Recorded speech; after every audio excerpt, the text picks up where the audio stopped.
Après l'actu, j'accueille avec plaisir nos invités de ce soir, Sophie Verger, sculpteur, et Geneviève Gendon, directrice du Centre culturel Jacques Brel à Thionville.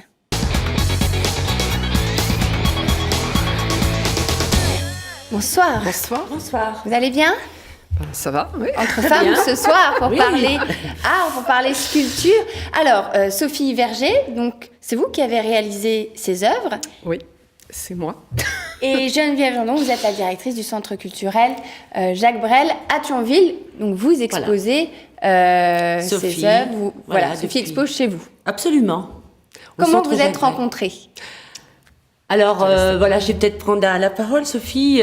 Donc il y a plusieurs possibilités, cas de figure pour exposer des artistes au Centre Jacques Brel. Soit c'est nous qui allons les rencontrer dans leurs ateliers ou lors de leurs expositions, soit ils nous envoient des dossiers qui présentent leur travail, ou alors soit ce sont des amis ou des colporteurs du Centre Jacques Brel qui vont eux-mêmes visiter des expositions, et puis ils nous disent voilà, j'ai rencontré Il y a des éclaireurs. voilà, des éclaireurs, et en fait voilà, Sophie, on l'a connue grâce à un éclaireur, et ça fait 2 ans qu'on a fait connaissance, qu'on a vu son travail, et tout de suite, c'est vrai, on y a trouvé de l'intérêt, et on a dit on va prévoir quelque chose ensemble. Voilà. Alors vous habitez dans l'Oise, en Voilà. Mhm. Picardie.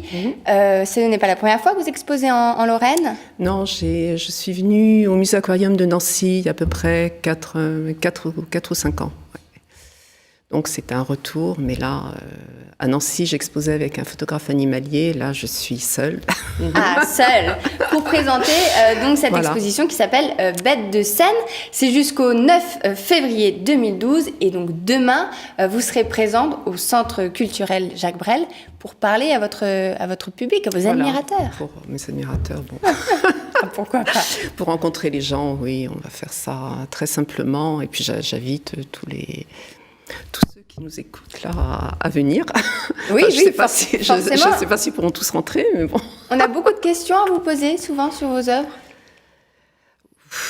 Je pense que les gens reçoivent. Je pense que j'ai des retours, j'ai beaucoup de retours positifs, des questions. Oui, pourquoi la girafe, pourquoi une girafe et un rhinocéros, pourquoi. Mais en fait, les gens en général ont leur réponse, en fait, regardent et me donnent quelquefois des réponses qui m'étonnent.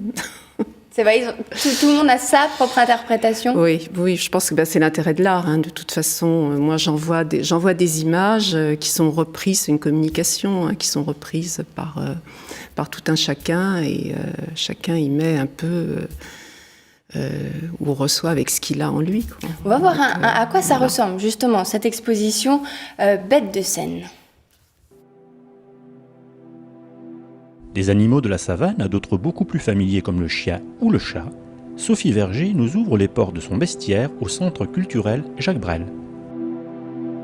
Cette artiste française, formée à l'École des Beaux-Arts de Paris, expose pour la première fois à Thionville pas moins d'une trentaine de sculptures. En grès ou en bronze, gigantesques ou minuscules, ses œuvres mettent en scène des animaux, tantôt isolés, tantôt humanisés, avec esthétique et justesse. Entre tes doigts, l'argile prend forme. Donc sur ce plateau, vous nous avez fait le plaisir de nous ramener quelques-unes de vos œuvres. On a vu sur les images qu'il y a des pièces qui sont très très grandes.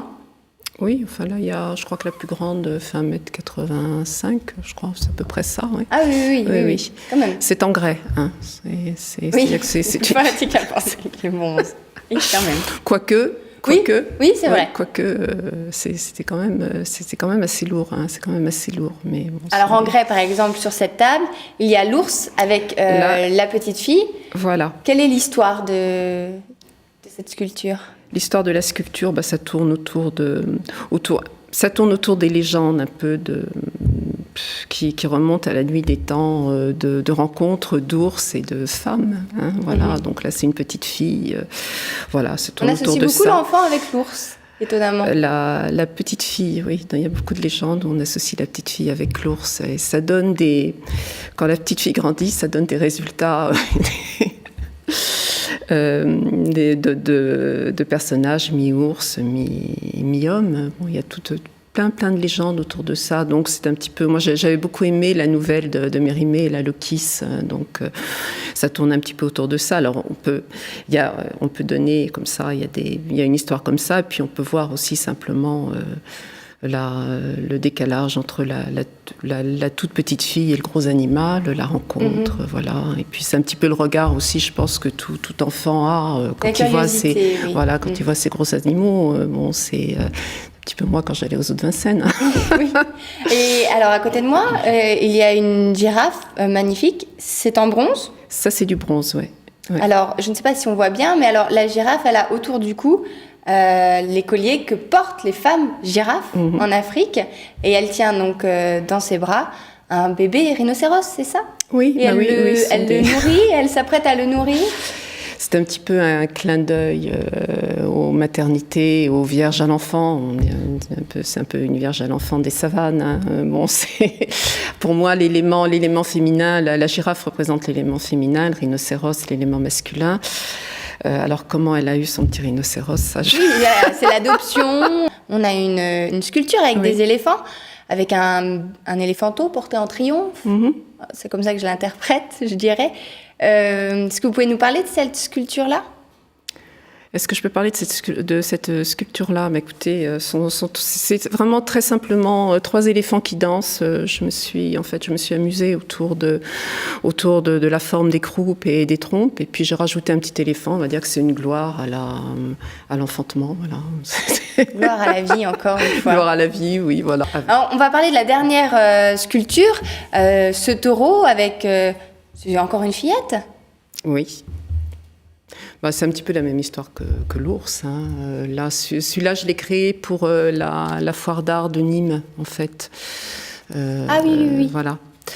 Et c'est un bronze qui est patiné, qui, moi je trouve, enfin très modestement, a une très belle patine terre, une couleur terre, qui rappelle d'ailleurs un petit peu la terre originale. Voilà. Et puis c'est toujours l'histoire de la grosse bête face à... Et la petite fille aussi forte que le taureau, puisqu'elle le pousse. Elle le pousse, voilà. Donc oui, c'est une très belle pièce. Donc vous les vendez, ces pièces ? Oui. Quand même, il faut bien que vous viviez, je comprends. Par exemple, cette girafe ?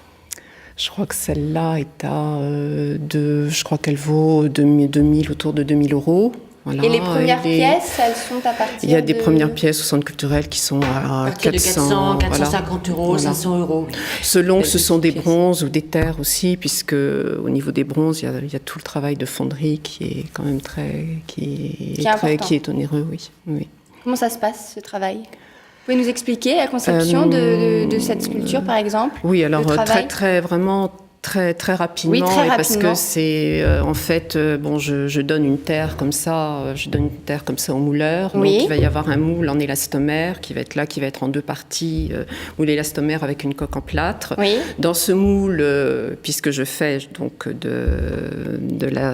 du bronze à cire, de la fonte à cire perdue, donc dans ce moule on coule une cire. Là, cette cire, c'est une cire creuse, donc c'est une cire qui est à peu près d'une épaisseur de 3 mm. Et donc, cette cire est mise dans un cylindre de plâtre, avec une injection aussi de plâtre, donc plâtre intérieur-extérieur. On met vous m'avez demandé, je vais jusqu'au bout. Allez-y. On met le cylindre dans un four, je crois que ça reste à peu près de 24 à 48 heures, je ne sais plus très bien. Donc le plâtre est très très dur, la cire évidemment a fondu.